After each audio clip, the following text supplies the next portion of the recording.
At the desk level, expectations are tangible and easy to visualize. Documents containing confidential details should be locked away in cabinets when not actively being used. Waste that includes personal or financial data must be shredded immediately rather than left in recycling piles. Small items like USB drives or CDs, though easy to overlook, must be removed from surfaces to avoid loss or misuse. Some organizations even use sign-out boards to track materials that move between departments or go off-site. These actions may appear mundane, but they collectively reduce exposure points and signal professionalism in how sensitive materials are handled. The clear screen side of the policy extends this same discipline to the digital workspace. Systems should automatically lock after a short period of inactivity, ensuring that an unattended workstation doesn't become a vulnerability. Employees must be aware of their surroundings. An open spreadsheet visible to a passerby in a lobby can be as dangerous as a misplaced file. Privacy filters, which limit viewing angles, are a simple but effective safeguard in shared or open offices. At the end of the day, logging out completely, rather than just closing a laptop lid, completes the cycle of protection, ensuring that data stays secure even after hours. Cultural reinforcement is the key to making these practices last. When management models the right behavior, locking screens during meetings, clearing their own desks, it sends a clear message that these actions are part of the organization's identity, not just compliance tasks. Posters or reminders in busy office areas keep the topic visible and normalize adherence. Some companies conduct occasional walkthrough inspections or lighthearted competitions to encourage participation. Recognizing teams that consistently demonstrate compliance helps shift the tone from policing to pride, where security becomes an act of care for the organization rather than a chore. Evidence of A.7.7 implementation must be visible to auditors and internal reviewers. This typically includes documented policies, signed employee acknowledgments, and proof that staff have completed awareness training. Regular inspection reports show whether desks and screens meet expected standards, while internal audit checklists capture both adherence and areas for improvement. These artifacts demonstrate that clear desk and clear screen practices are not just words on paper, but living behaviors that the organization monitors and values. They also help build a defensible record should an incident or regulatory inquiry occur. When these clear desk and screen rules are neglected, the consequences often arrive quietly before erupting into serious breaches. Sensitive documents might be photographed or removed by unauthorized visitors.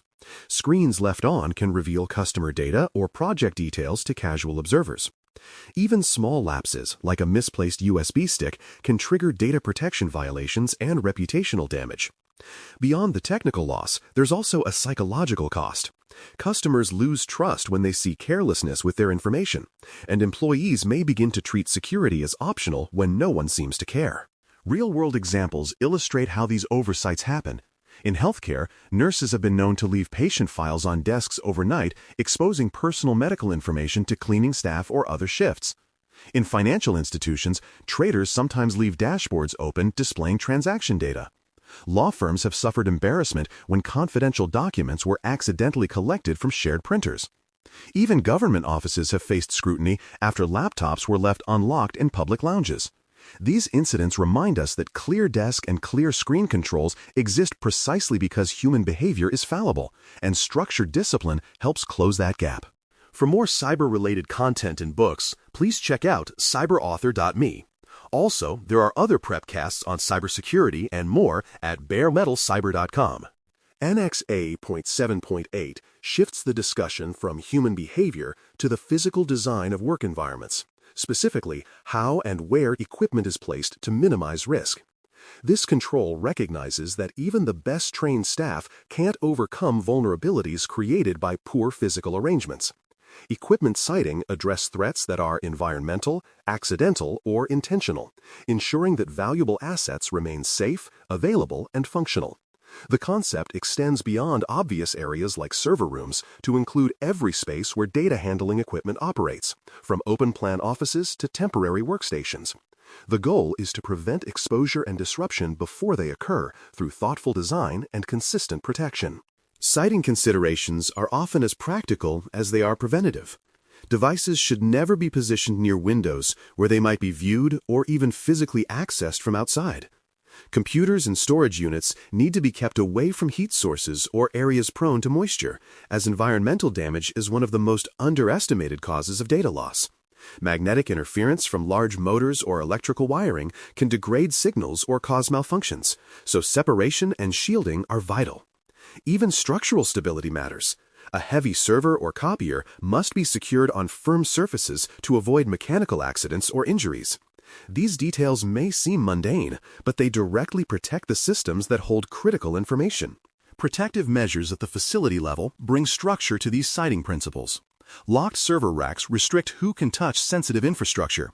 Cables routed through conduits, under raised flooring, or along overhead trays stay protected from both tampering and accidental disconnection. Anti-tamper seals can reveal whether equipment has been opened without authorization, while secure mounting reduces the risk of damage or theft. These design elements not only make tampering harder, but also simplify maintenance by keeping everything organized and traceable. The best facilities blend security with efficiency, ensuring protection does not come at the cost of operational agility. Operational discipline complements physical safeguards. Every critical device should have a designated custodian responsible for oversight and accountability. When equipment is relocated or loaned out, that movement should be documented and approved to maintain an unbroken chain of control. Portable assets such as laptops and tablets must be docked or locked when unattended, especially in shared environments. Routine inspections, often guided by standardized checklists, confirm that controls remain in place and that equipment continues to function safely. These operational routines transform siting and protection from a static requirement into an active part of organizational hygiene. Demonstrating compliance with A.7.8 requires visible, verifiable evidence. Diagrams showing equipment layout can include risk ratings for each area, helping auditors confirm that siting decisions were intentional. Photos or reports from site audits document that control mechanisms, like lockable racks or restricted access points, are properly installed. Maintenance logs reveal that regular checks are happening, while exception records show transparency when deviations are temporarily allowed. These artifacts provide confidence that the control operates consistently and that its intent, secure placement, and protection is truly achieved in practice. Neglecting equipment siting and protection often leads to slow building problems that become apparent only after failure. Unsecured devices can be stolen, tampered with, or accidentally damaged. Poor airflow or cramped placements cause overheating and costly downtime. Equipment exposed to public corridors or visitor areas may invite curiosity or interference. Even when no breach occurs, regulators can issue findings if sensitive systems are visibly unprotected. The resulting costs, reputational, operational, and financial, far outweigh the modest effort required to design environments with security in mind from the start. The implementation of A.7.8 looks different across industries, but its essence remains consistent. Banks harden ATMs with tamper detection and enclosures that resist physical attack. Universities that share research equipment use lockable cabinets and controlled lab access to balance openness with protection. Telecommunications providers isolate network switching rooms deep within restricted facilities. Retailers bolt point-of-sale terminals to counters to deter theft or tampering. These examples reveal a common thread. Wherever valuable information or connectivity exists, thoughtful siting and protection form a quiet but essential layer of defense. When A.7.7 and A.7.8 work together, they create a complete ecosystem of physical and behavioral safeguards. Clear desk and screen habits ensure that information isn't left vulnerable at the surface level, while equipment siting and protection keep the underlying systems secure. One focuses on daily discipline, the other on enduring resilience.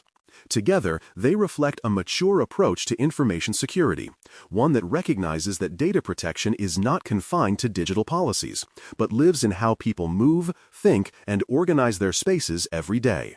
Annex A.7.7 and A.7.8 together highlight the tangible side of cybersecurity, the visible, measurable practices that auditors can see and staff can follow. They remind us that even in an age of automation and encryption, the fundamentals still matter: how a desk is left, where a monitor points, and whether a door is locked. These details, small on their own, accumulate into a powerful culture of protection that extends from the desktop to the data center. The outcome of combining both controls is a workplace where information security becomes intuitive. Employees understand that securing a desk or locking a screen isn't an act of compliance, but an act of respect for the data they handle. Physical environments are engineered to support those same values through stability and safety. Together, these practices make security visible, credible, and sustainable, the kind of security that doesn't just exist in policy documents, but lives in the everyday rhythm of the organization. In summary, A.7.7 enforces disciplined handling of desks and screens, while A.7.8 ensures that equipment is properly sited and protected from harm. Both controls turn abstract security principles into concrete, observable actions that anyone can understand. They form a bridge between human behavior and physical safeguards, showing that secure environments are built not only through technology, but through thoughtful design and consistent practice. The next episode will continue this discussion by exploring off-premises assets and storage media in Annex A.7.9 and A.7.10, extending the chain of protection beyond the office walls.